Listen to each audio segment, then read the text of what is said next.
ओम मंगलम भगवान विष्णु मंगलम गरुड़ध्वजः मंगलम पुंडरीकाक्षः मंगलाय तनो हरिः। मित्रों, आज हम ज्ञान प्रकाश चैनल के माध्यम से आप सब तक एक गाथा, एक कथा लेकर के उपस्थित हुआ हूँ, जो तुलसी विवाह या विवाहोत्सव कह सकते हैं। जैसे हम सब जानते हैं कि तुलसी पिछले जन्म में एक वृंदा नाम की स्त्री थी, असुर वंशों में जन्म ली थी और असुर वंश में ही विवाह किया गया था। उनके पति का नाम था जलंधर। लेकिन भगवान विष्णु की वो परम भक्तिनी थी, वो तपस्विनी थी और नारायण की कृपा से जब तक उनका सतीत्व नष्ट नहीं हो सकता था, जब तक उनकी तपस्या रहती, जब तक वो पतिव्रता रहती, तब तक उनके पति की मृत्यु नहीं हो सकती है, चाहे कितने ही उपाय क्यों ना किया जाए। देवता लोग त्राहि त्राहि कर रहे थे, यहाँ वहाँ पलायन कर रहे थे, चारों तरफ परेशान थे, परंतु जलंधर की मृत्यु किसी के हाथ में नहीं थी। सभी देवता लोग गए भगवान विष्णु के पास, उनसे प्रार्थना की कि जलंधर भूलोक, भूर्वलोक और स्वर्गलोक में त्राहि त्राहि मचाया हुआ है, उसकी मृत्यु का कुछ कारण समझ में नहीं आ रहा है। आपके बजाय, आपके सिवाय और कोई जानता नहीं, आपको ही ये कोई उपाय करने पड़ेंगे। नारायण ने कहा कि बहुत मुश्किल की बात है, क्योंकि उसकी पत्नी पतिव्रता है और मेरा ही नाम स्मरण करती है।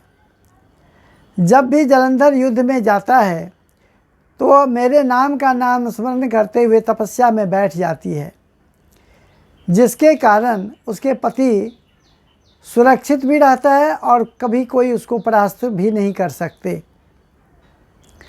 पर देवता लोगों ने प्रार्थना की कि प्रभु, आप ही अगर कुछ करें तो संभव है। भगवान ने संपूर्ण जगत के कल्याण के लिए, जलंधर नाम के राक्षस को वध करने के लिए उन्होंने एक उपाय सोचा। और उधर जलंधर युद्ध कर रहा है, इसकी पत्नी वृंदा तपस्या कर रही है, अर्थात नारायण का नाम स्मरण कर रही है। उसी समय भगवान विष्णु जलंधर का रूप बना करके उसके सामने प्रस्तुत हुए। जैसे ही वृंदा ने देखी कि मेरे पति आ गए हैं घर, उन्होंने नाम स्मरण करना छोड़ दिए और अपने पति के स्वागत में चली गई।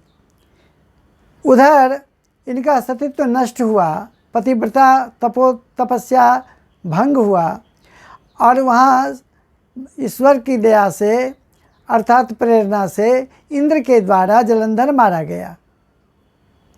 जलंधर का सिर कट गया और सिर कट के जब वृंदा के घर में आंगन में गिरा तो वृंदा को बड़ा आश्चर्य लगा कि एक मेरे पति मेरे सामने खड़े हैं और एक मेरे पति का सिर यहाँ गिरा हुआ है। तो जाके वृंदा ने कहा कि तुम कौन हो, मेरे सतीत्व को, मेरे पतिव्रता को नष्ट, तपस्या को नष्ट करने वाले, तुम अपने स्वरूप में आओ, वरना कुछ भी अनर्थ हो सकता है। तो भगवान नारायण अपने स्वरूप में प्रकट हुए और वृंदा ने उनसे कहा कि आपने मेरे से धोखा की है, आपने मेरे पति के मृत्यु का कारण बना है, इसलिए मैं आपको श्राप देती हूँ कि आप पत्थर हो जाओ। भगवान नारायण वहाँ पत्थर जैसे बन गए। पूरे देवता लोग, देवी लोग, सब के सब यहाँ आकर के प्रार्थना करने लगे। साक्षात लक्ष्मी आकर के वृंदा से हाथ जोड़ करके प्रभु को माफ़ करने के लिए, विष्णु को पुनर्स्वरूप में आने के लिए इन्होंने वरदान अर्थात माफ़ करने के लिए प्रार्थना करने लगी। तो वृंदा ने कहा ये संभव नहीं है, परंतु बहुत मनाने के बाद वृंदा ने कहा, ठीक है हे लक्ष्मी, आपके पति को मैं मुक्त कर सकती हूँ, परंतु इनका स्वरूप जो है वो पाषाण का ही रहेगा। एक बार वर्ष में एक तिथि, आज की जो तिथि है उस तिथि में ये मेरे पति होंगे और आप इनकी बीच में, अर्थात हमारे और इनके बीच में आप नहीं आएंगे। उसी समय ये कहते हुए वृंदा अपने आप को तपश्चर्या से, तपोबल से जल के भस्म हो गई और उस भस्म से, अर्थात उस राख में से एक पौधा जन्म लिया, जिस पौधा का स्वरूप ये तुलसी माता का है।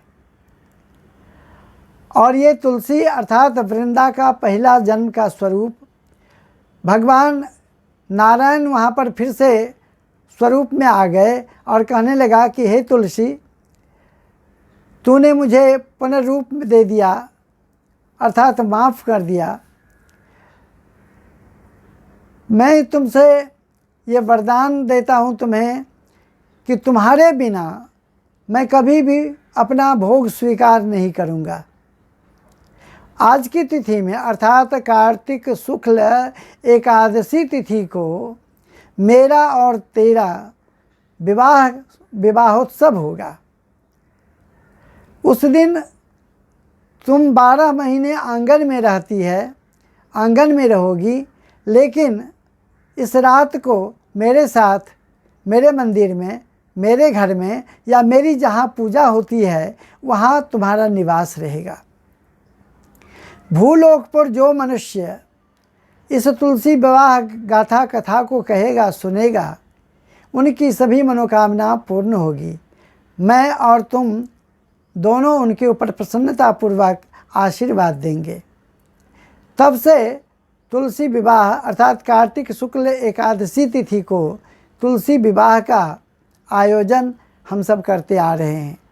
किसी भी मंगल कार्य को या किसी भी घर में अमंगल होता हो, तुलसी विवाह अगर यदि वो करें श्रद्धापूर्वक, भक्तिपूर्वक, तो उनके घर में ये मंगल कार्य होता है। अमंगल कार्य का अर्थात अमंगल का नाश होता है और सुमंगल कार्य सिद्ध होता है।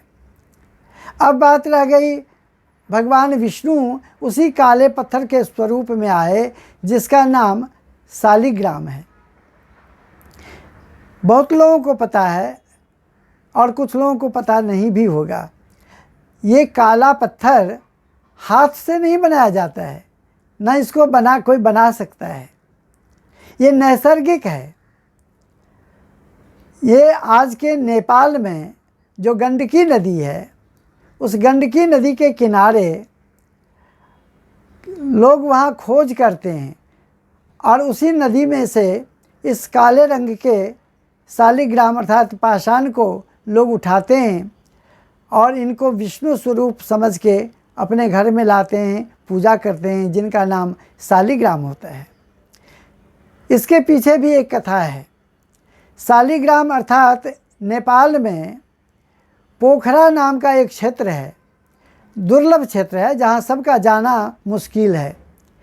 आधुनिक सुविधा विमान के द्वारा, हेलीकॉप्टर के द्वारा तो कर दिया गया है, परंतु प्राचीन काल में तो बड़ा ही दुर्लभ था।